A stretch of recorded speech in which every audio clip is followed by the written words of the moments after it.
This is not a public hearing. You will keep your comments brief, and you will please keep your comments related to the fact that tonight we are talking about having a resolution that will call for a public hearing. And so this is not that public hearing.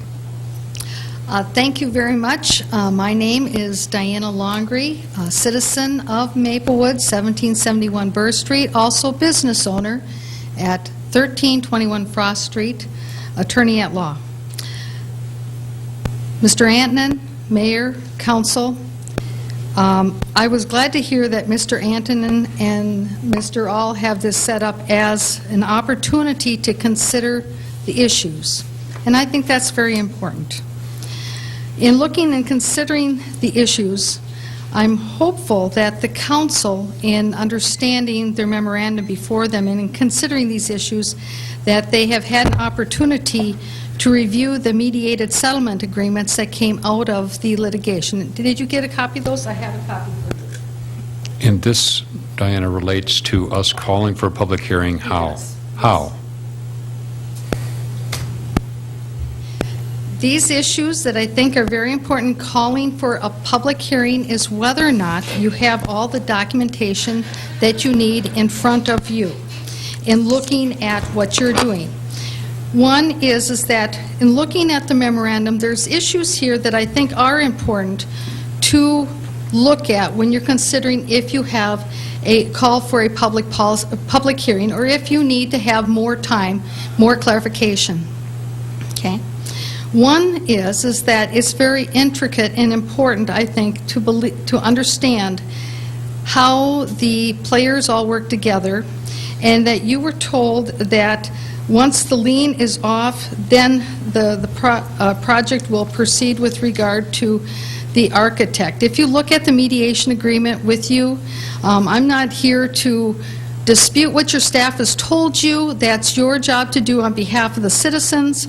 However, it clearly says in the mediation agreement that their agreement is not dependent upon the project going forward, or whether or not that a meeting or a hearing is called or TIF financing is received.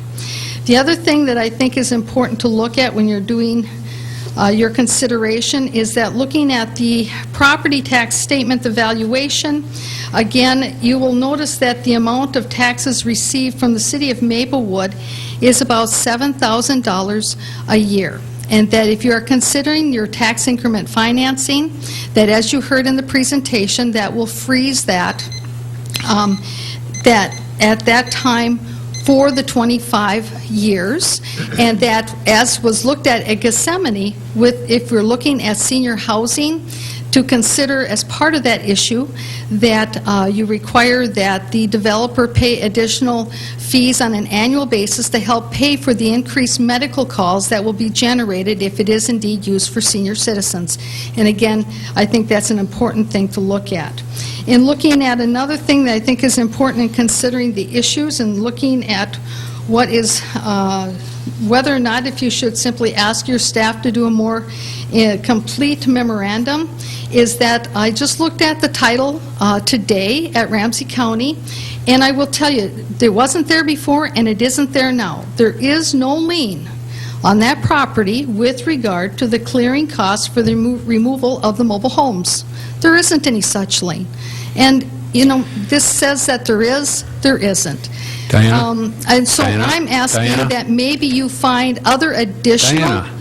time and ask your staff to clarify many of these things before you call a public hearing. Is there any reason that you would not acknowledge that I want your attention? Pardon me?